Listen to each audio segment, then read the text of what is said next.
Hello guys! Hello, hello, hello, hello! O ayun na nga mga mami. Merong nagbabiral na video ngayon sa Hong Kong. Sa isang bar nangyari, sino ngayon ang nakapanood na o tapos na makapanood ng Amor Power Banyo Queen? Grabe no? Well actually, pareha silang may mali doon para sa akin. Ano nga ba masasabi ko? Well, lahat naman tayo may kalandian. O, wag kang ipokrita, di ba? Lumalandi ka rin. Pero, yung landi, kung lalandi ka lang din ng ganon, siguro punta ka na lang ng, yung kayong dalawa lang. Diyos ko naman, sa bar pa talaga, sa bar pa talaga. Yun na nga.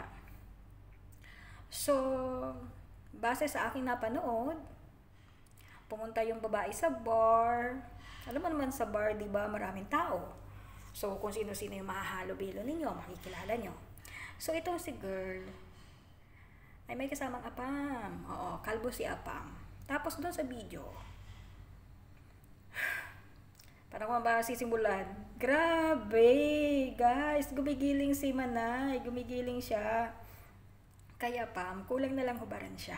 Alam mo yun yung, meron pa dong action na parang sinasakto ni Apam para pasok na pasok, ganon. Pero, ito na nga.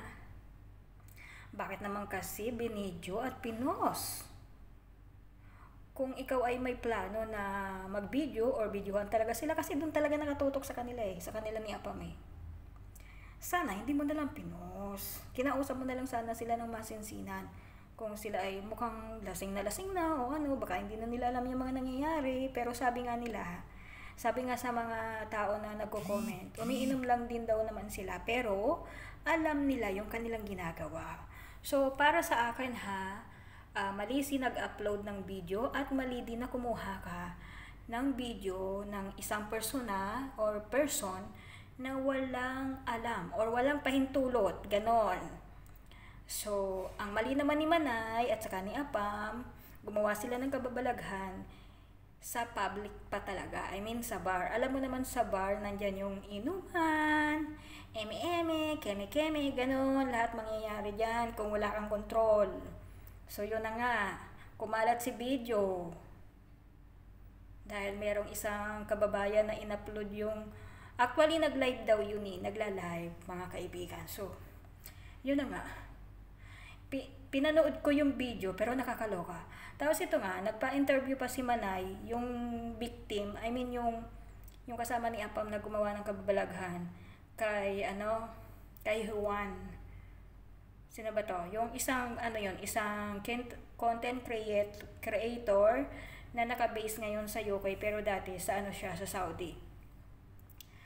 So dapat hindi na lang siya nagpa-interview kasi hindi naman totally masyadong malinaw yung mukha niya dun sa video. Kaso nga nagpa-interview siya sa istorya ni Juan. So ayun, nakita lalo yung mukha niya. So next time, lesson learned sa atin, lalo na kung manginginom tayo. Hinay-hinay lang bawat aksyon na ginagawa natin ay may kaakibat na consequences. So yun na, ingat tayo. So, pag mga ganun lang din naman at gagawa ka ng kwan, rent na lang kayo ng isang room. Alam mo, marami naman sa Hong Kong na hindi naman siguro ganun kamamahalan yung upa, diba? Yung rent. So, yun. Yun na nga, viral na viral siya.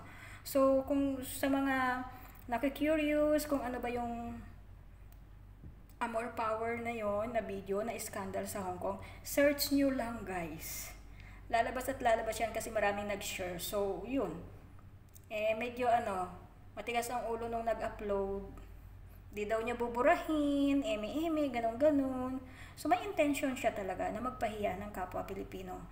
And ang masama pa ron, both silang taga Davao. So yun. Tapos parehas silang Pilipina. Parehas silang OFW. Parehas silang babae. Yun nga. Matigas ang kanyang ulo. Ayaw daw niyang i-delete yung video na yun. So yun. Abangan natin ang susunod na kabanata. Ingat-ingat tayo mga kababayan sa mga ginagawa natin. So yun, kung hindi kayang mag-control, Huwag na munang umalis ng bahay or ng inyong mga kwarto. Yung, magbimbangan muna kayo bago kayo lumabas. Guys! Bye guys!